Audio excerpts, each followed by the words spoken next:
bonsoir Madame, Monsieur, je suis ravie de vous retrouver dans cette édition de journal. Une deuxième centrale solaire photovoltaïque bientôt disponible à Illoulofin dans la commune de Pobet. La remise de site et le lancement des travaux ont eu lieu hier. À quand une sortie de l'actuelle crise entre le Bénin et le Niger pour une normalisation des relations entre les deux pays? Vous entendrez le porte-parole du gouvernement qui a apporté des réponses à ces questions. Alors que le droit à l'avortement est encore difficile d'accès en France, des milliers de personnes ont manifesté lors de la Journée mondiale du droit à l'avortement pour sa législation.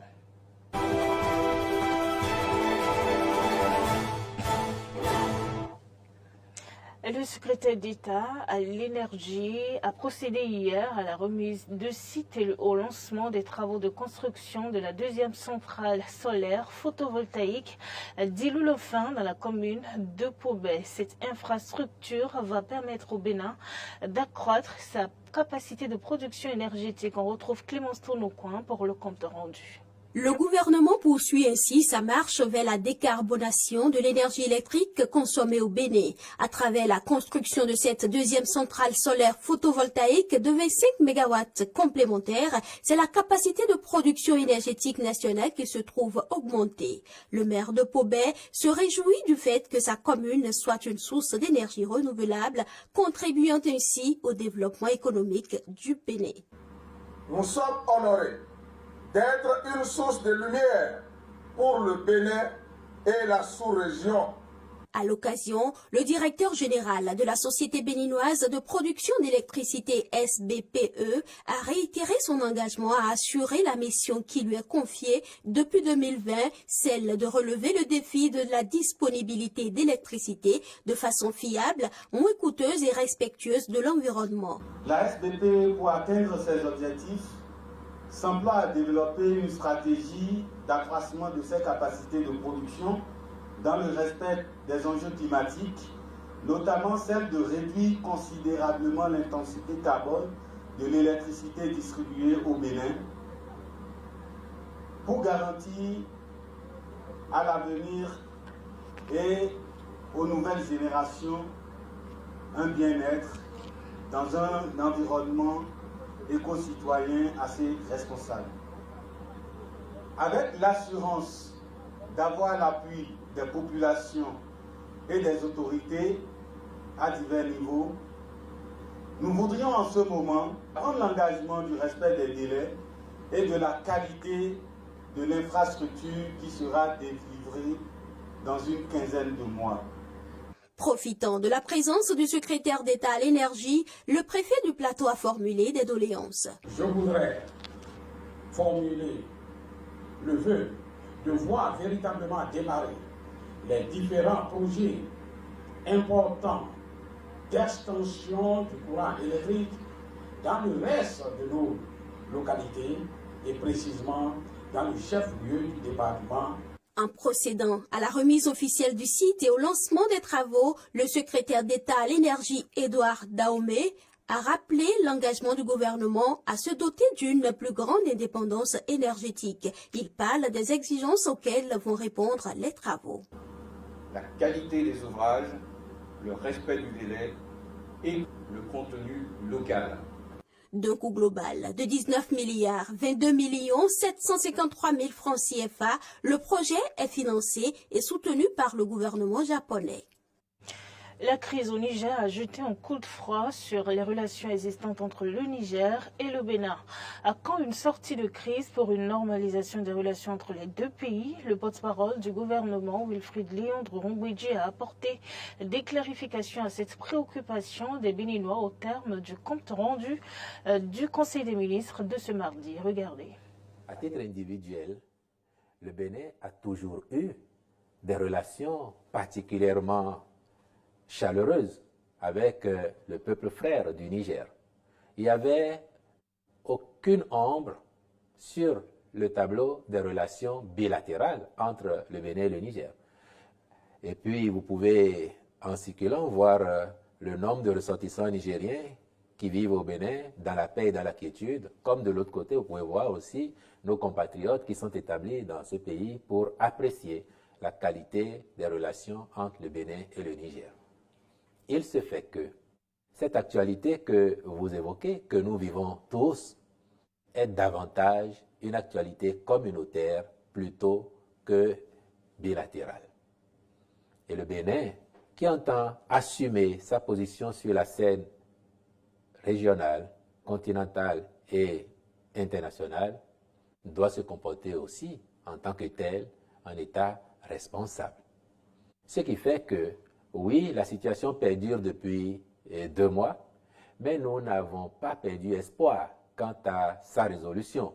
Et c'est la raison pour laquelle, d'ailleurs, notre pays, le Bénin, avec d'autres au sein de la communauté, travaille aujourd'hui activement à une résolution rapide de cette crise-là, afin que les relations se normalisent. Je suis convaincu que dans votre quartier, même lorsque vous livrez une partie de football entre copains, vous n'apprécierez jamais qu'un de vos coéquipiers se saisisse de la balle et vous fasse un autogol, sous prétexte que vous êtes en difficulté ou bien que vous avez déjà marqué beaucoup de buts et qu'il peut permettre à l'adversaire d'en mettre. Je suis sûr que vous n'accepteriez pas ça. Je suis sûr que vous comprendriez d'autant moins que les guépards soient en train de jouer et que l'un d'eux se saisisse de la balle, se retourne contre son gardien et tire dans les buts. Vous allez crier à la trahison, au manque de responsabilité. Or, s'il y a quelque chose qui caractérise de plus en plus notre pays, c'est ce sens de responsabilité. Et encore une fois, ça n'est pas une question personnelle pour le Bénin. Vous voyez donc que pour ceux qui se demandent pourquoi le président Talon ne se démarque pas de la CEDEAO, pourquoi il ne fait pas une déclaration pour dire que le Bénin ne s'y reconnaît plus, tant que nous sommes membres de la CEDEAO, le sens de responsabilité appelle à une certaine conduite, une certaine attitude. Et la solution, c'est ce qui est en cours, c'est la recherche d'une sortie de crise qui satisfasse tout le monde. Et nous sommes à pied d'œuvre avec d'autres pour le faire, comme je vous l'ai dit.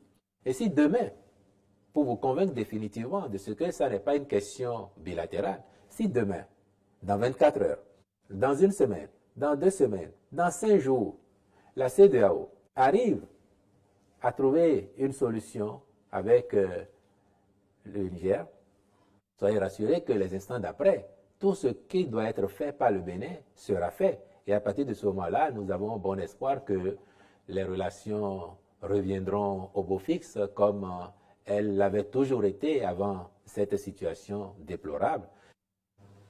Le Bénin, pays hôte de la 10e édition de la Coupe d'Afrique des Nations de Maracana qui se déroule actuellement à Grand Popo, tente de s'adjuger en quart de finale hier. Les Guépards ont corrigé les USA avec un score de 5-0 dans la catégorie senior. Du côté des super seniors, c'était une défaite en quart devant la Guinée, 2-1 en demi-finale. Les seniors ont continué sans faute en disposant du Togo, 1-0. Le Bénin est ainsi qualifié pour la finale.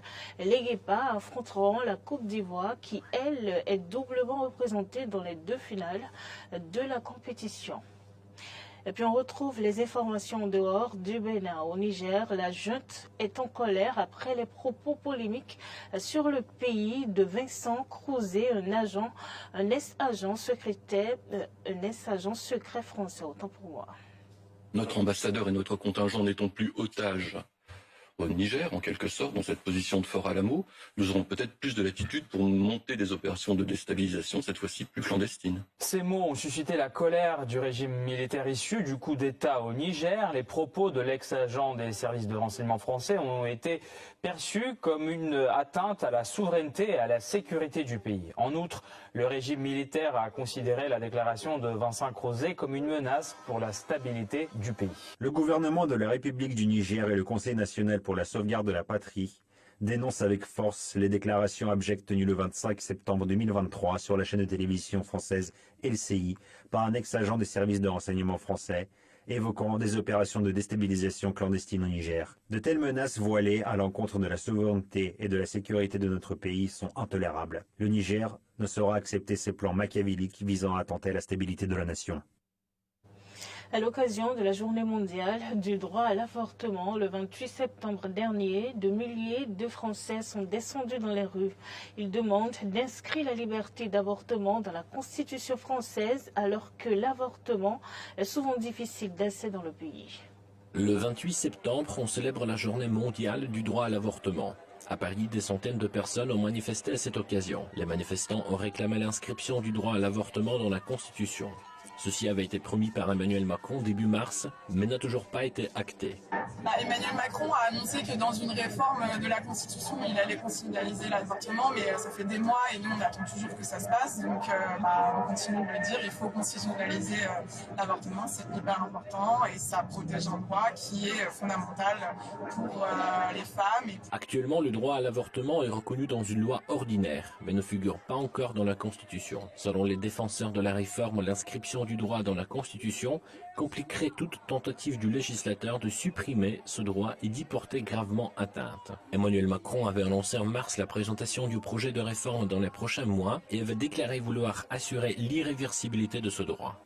Je veux aujourd'hui que la force de ce message nous aide à changer notre Constitution, afin d'y graver la liberté des femmes à recourir à l'interruption volontaire de grossesse, pour assurer solennellement que rien ne pourra entraver ou défaire ce qui sera ainsi irréversible, pour adresser aussi un message universel de solidarité à toutes les femmes qui voient aujourd'hui cette liberté bafouée. Mais la force motrice de l'initiative est la régression de ce droit dans plusieurs pays, notamment aux États-Unis, en Pologne et en Hongrie. Aux États-Unis, l'arrêt garantissant le droit d'avorter sur tout le territoire a été annulé l'année dernière. Cette décision renvoie à chaque État la décision d'autoriser ou non l'avortement sur son territoire. Le 28 septembre, c'est la journée internationale pour défendre le droit à l'avortement, donc c'est important de descendre dans la rue. Pourquoi? Parce qu'on subit des attaques, mine de rien. On nous dit sans cesse, mais non, l'avortement n'est pas menacé en France. Oui, peut-être, mais enfin, il y a quand même des CIVG qui ferment des maternités de proximité. Il y a tout d'un coup des pénuries de pilules abortives. Il y a des survivants qui collent des stickers sur les Vélib au mois de juin dernier contre l'avortement. Ils sont toujours là. D'ailleurs, ils distillent des trucs faux sur des sites internet pour torpiller le droit à l'avortement, etc., etc. C'est important d'être là. Nos droits ont été tous gagnés par les femmes dans le passé. Elles se sont battues pour les avoir et on va se battre pour les garder. Près de 9 Français sur 10 sont favorables à l'inscription du droit à l'avortement dans la Constitution, selon un sondage de l'Institut français d'opinion publique de l'année dernière. Les derniers chiffres officiels montrent la hausse des recours à l'avortement en France en 2022, soit plus de 230 000 cas, un record des 30 dernières années. On reste toujours en France. L'écologie n'est pas la question prioritaire pour les Français. C'est du moins les conclusions d'un récent sondage sur l'importance des alternatives vertes et la politique écologique du gouvernement. Reportage. Le sondage Odowa Backbone, commandé par le magazine Le Figaro, sur l'importance de la vision des Français sur l'écologie dans un contexte de planification écologique en place dans le monde entier, fait du bruit. La décarbonation. En effet, au fond, toute cette stratégie, elle va nous permettre de réduire notre dépendance à ce qu'on appelle les énergies fossiles, essentiellement le charbon, le pétrole, le gaz. Énergie que d'ailleurs nous ne produisons pas, donc nous dépendons. Les études ont très bien montré, et elles ont conforté cette stratégie, qu'on va passer au fond de 60% d'énergie fossile à 40% en horizon 2030 grâce à cette stratégie. Et donc on va réduire notre dépendance, et avec pour moi un objectif qui est absolument fondamental dans cette décarbonation, c'est la sortie du charbon. Je pense que la priorité que nous nous sommes donnée pour le pays, et que nous allons porter à l'Europe et à l'international, c'est sous ce mandat, et donc d'ici au 1er janvier 2027, d'être totalement sorti du charbon. La France sera en avance sur ce rendez-vous grâce à cette stratégie. Et l'on peut constater que la politique écologique fait face à un défi de l'acceptabilité sociale. Au vu du sondage commandé par nos confrères du Figaro, les Français ne sont pas si favorables que cela à la plupart des mesures vertes du gouvernement d'Emmanuel Macron. Pour la question si dans l'action gouvernementale estimez-vous que l'écologie doit être prioritaire, 39% des Français considèrent que cela est prioritaire, mais pour la majorité, c'est-à-dire 55%, c'est important, mais ce n'est pas prioritaire. Pour la question faites-vous confiance à Emmanuel Macron et au gouvernement pour mettre en place une politique écologique permettant à la France de réduire ses les émissions de gaz à effet de serre comme ils l'ont demandé, comme cela l'avait été annoncé d'ici à 2030, les réponses sont bien différentes. 6% sont tout à fait convaincus par le gouvernement et 27% plutôt confiants. Mais pour les 66% des Français restants, ils n'ont pas confiance en la capacité du gouvernement à atteindre ses objectifs fixés. Quant à la question sur le report du calendrier d'interdiction de la mise en place des passoires thermiques, la majorité des Français, soit 68%, sont favorables au report car impactant les foyers les plus modestes.